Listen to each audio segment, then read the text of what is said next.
আউযুবিল্লাহি মিনাশ শাইতানির রাজিম। বিসমিল্লাহির রহমানির রহিম। দেশ ও বিদেশের সারা বিশ্বের সকল মুসলমানদেরকে ঈদের শুভেচ্ছা জানাচ্ছি। সকলকে ঈদ মোবারক।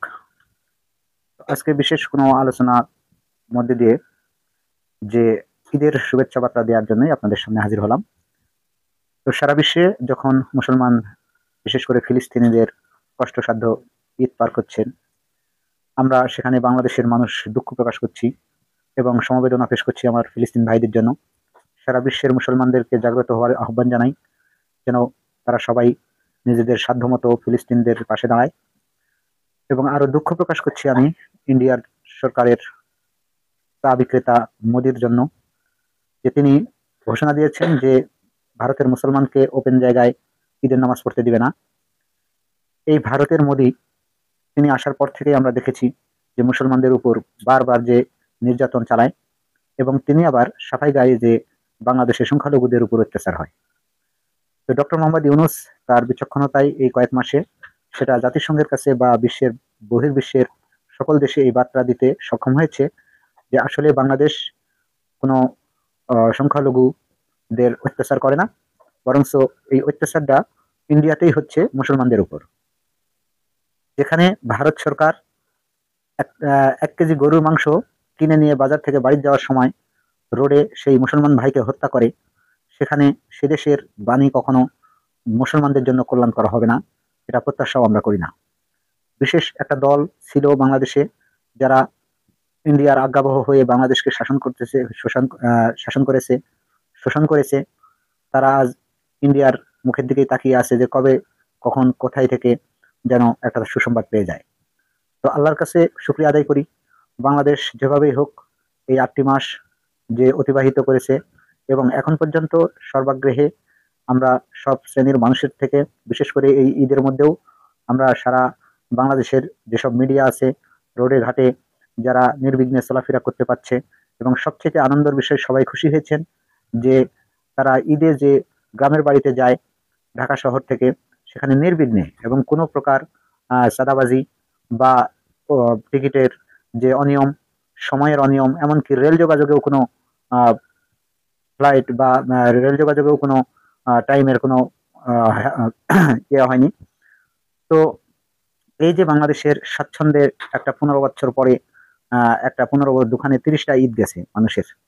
এই 30টা ঈদ বিগত সালে যখন মানুষের মনের ভাব প্রকাশ করতে পারেনি, অনেক ক্ষেত্রে বিরোধী দলের নেতাকর্মীরা নিজের বাড়িতে শুয়ে ঈদ প্রকাশ করতে পারেনি, পরিবার নিয়ে ঈদ করতে পারেনি। আজকে এক ফেসবুকে দেখলাম এক ভাই, তিনি লিখেছেন যে আমি 12টা মামলা নিয়ে এই 15 বছর পরে আমি সবাড়িতে যে ঈদ করতে পারছি, এই জন্য আল্লাহর শুকরিয়া আদায় করি। তো এই হলো বাংলাদেশের পরিবেশ। তো ঈদ যেন কোনো অপরাধ আওয়ামী লীগ করুক বা যে সাধারণ মানুষ, আমরা চাইবো যে বাংলাদেশের এই ঈদের আনন্দ যেন সবার মাঝেই ফিরে আসে। শুধুমাত্র অপরাধী যারা তারা ছাড়া কেউ যেন কোনো প্রকার হয়রানির শিকার না হয়। বিগত সরকারের আমলে যারা দুষ্কৃতী ছিল, যারা অন্যায় করে মানুষকে হত্যা করেছে, খুন করেছে, গুম করেছে, শুধুমাত্র তাদের ছাড়া যে সকল নিরীহ ভাইয়েরা যারা আওয়ামী লীগকে সমর্থন করেছে, শুধুমাত্র আওয়ামী লীগকে সমর্থন করেছে বলেই যে তাদের উপর অত্যাচার করতে হবে, বিষয়টি এমন নয়। কেননা আওয়ামী লীগ অনেক পুরাতন দল, তাদের অনেক সমর্থন আছে, বাপদাদার আমল থেকেই অনেকেই আওয়ামী লীগকে সমর্থন করে। তো সমর্থন করাতে তাদের কোনো অপরাধ নয়। অপরাধ হলো মূলত যারা অন্যায়কে চাপিয়ে দিয়েছে মানুষের এবং বিভিন্ন গুণ এবং খুনের সাথে জড়িত আছে, বিভিন্ন রাষ্ট্রের লুটপাটের সাথে জড়িত আছে, তারা ছাড়া নিরীহ কোনো আওয়ামী লীগ সমর্থক ভাইয়ের উপর অত্যাচার হোক, এটা আমিও কখনোই সমর্থন করি না। তো 15 বছর পর মানুষ নির্বিঘ্নে যে ঈদ পালন করতে পারছে বাংলাদেশে, এই জন্য বর্তমান যে সরকারের দায়িত্বে আছেন ডক্টর মোহাম্মদ ইউনূস এবং সারা বাংলাদেশে আইন শৃঙ্খলা বাহিনীর যে একটা তৎপরতা লক্ষ্য করছি আমরা। সর্বসেক্টরে সেনাবাহিনী গিয়ে দেখছি যে যাত্রীদেরকে জিজ্ঞাসা করছেন, ভাই আপনাদের কোনো সমস্যা আছে কিনা। এই যে একটা মানে সুন্দর একটা পরিবেশ, এটার জন্য সেনাপ্রধানকে অবশ্যই আমি ধন্যবাদ জানাচ্ছি।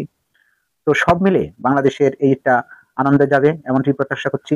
আরো একটা সুখবর আপনারা শুনেছেন যে ডক্টর মোহাম্মদ ইউনূস তিনি চীন থেকে ফিরে এসেছেন তার রাষ্ট্রীয় সফর শেষে, এবং সেখানে বাংলাদেশের জন্য অনেক কিছু যেটা বাংলাদেশের প্রকৃতই কল্যাণকর, বিশেষ করে ইন্ডিয়া বেজার হয়েছে যে বাংলাদেশের যেসব স্থানে ইন্ডিয়ার প্রভাব আছে, যে সকল স্থানে বিশেষ করে নদী, সীমান্ত, এই বিষয়গুলো নিয়ে চীনকে সরাসরি হস্তক্ষেপ করার জন্য অনুমতি দিয়ে এসেছে ডক্টর মোহাম্মদ ইউনূস। এবং বাংলাদেশের তিস্তার যে পানির নামে যে তামাশা করে এসেছে এতদিন এই ভারত সরকার, তো সেই তিস্তার ব্যাপারে পুরোপুরি 50 বছরের একটা পরিকল্পনা চীনের প্রকৌশলীর থেকে তারা ডক্টর মোহাম্মদ ইউনূস চেয়েছেন। এবং বাংলাদেশের যে সকল বিষয়ে ইন্ডিয়ার আপত্তি, ঠিক সেই সকল বিষয়গুলোই মেনটেন করার জন্য চীনকে সরাসরি পারমিশন দিয়ে আসলো এই ডক্টর মোহাম্মদ ইউনূস। তো ভবিষ্যতে বাংলাদেশে ঈদের পরে রাজনীতির মাঠ হয়তো দেখা যাচ্ছে যে যে যার ঘরে রাজনীতিতে ফিরে যাবেন। তবে ঈদ যেন আমাদের সবার সাথে সমৃদ্ধ থাকে, বিশেষ করে সকল রাজনৈতিক দল একে অপরকে দাওয়াত দিবেন এবং সবাই সবাই যেন বাংলাদেশের স্থিতিশীল এবং বাংলাদেশকে সামনে নিয়ে যাওয়ার যে প্রত্যয় ডক্টর মোহাম্মদ ইউনূস, তিনি যে চাচ্ছেন যে বাংলাদেশকে একটা উন্নত রাষ্ট্রে বা একটা সংস্কার করে বাংলাদেশের প্রচলিত যেসব আইন কানুন আছে তার থেকে কিভাবে একটু ডেভেলপ করা যায় যে চিন্তা ভাবনা নিচ্ছেন, সকল রাজনৈতিক দল যেন তাদের এই উপদেশ এবং তাকে সহযোগিতা করে বাংলাদেশকে অন্তত সামনের দিকে অগ্রসর করে। আমাদের এই ঈদে সবার কাছে আমাদের একটা প্রত্যাশা থাকবে, রাজনীতিতে মতবিরোধ থাকবে, তবে মতবিরোধ যেন দেশ এবং মানুষের কল্যাণ, জনগণের কল্যাণবিহীন না হয়। মানুষের কল্যাণে এবং দেশের কল্যাণে সবসময় সব রাজনৈতিক দলকে ঐক্যমত থাকতে হবে। তো বাংলাদেশের সকল জনগণকে অভিনন্দন জানাচ্ছি এবং ঈদের শুভেচ্ছা জানাচ্ছি। ধন্যবাদ সবাইকে। আসসালামু আলাইকুম ওয়া রাহমাতুল্লাহি ওয়া বারাকাতুহু।